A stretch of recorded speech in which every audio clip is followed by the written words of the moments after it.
Hello student, today I will explain the 8th chapter short monsoon diary from Honeydew textbook।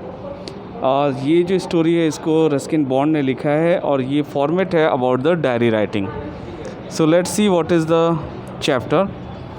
Now before you read, do you know what a diary is? क्या आपको पता है diary क्या होती है?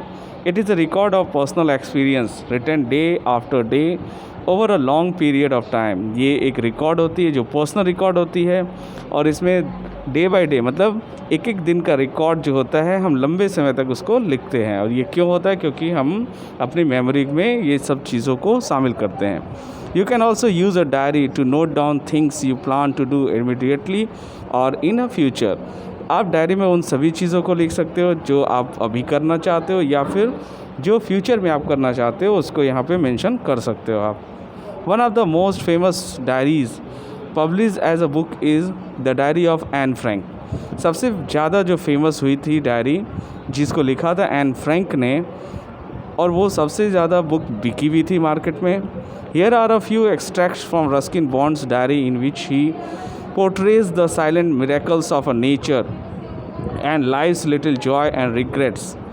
ये आपकी जो टेक्स्ट चैप्टर है that is a short monsoon diary, ये रस्किन बॉन्ड की एक डायरी के वे में लिखा गया चैप्टर है और इसमें बहुत ही नेचर के मिरेकल्स थिंग्स को मेंशन किया गया है जो आप लाइफ के जॉय और जो लाइफ में रिग्रेट्स होते हैं, जो सैडनेस होता है, उसके बारे में बताया गया है। So let's start what is the chapter now.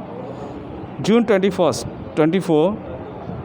The first day of monsoon mist.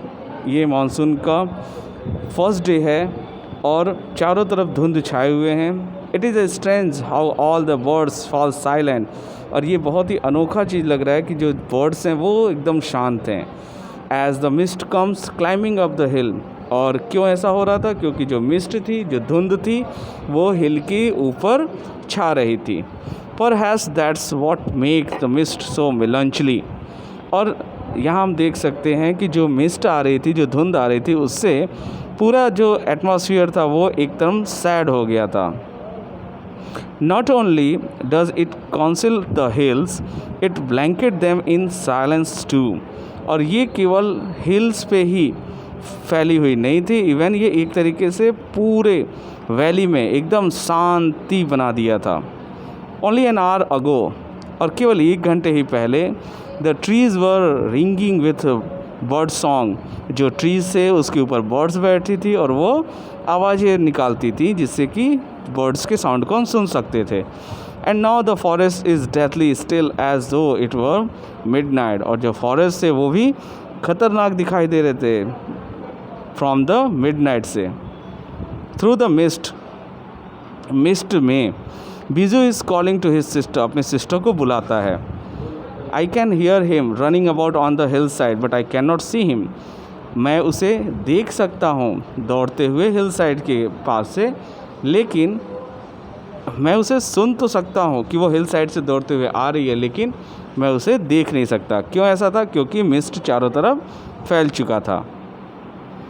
Next date is a June 25।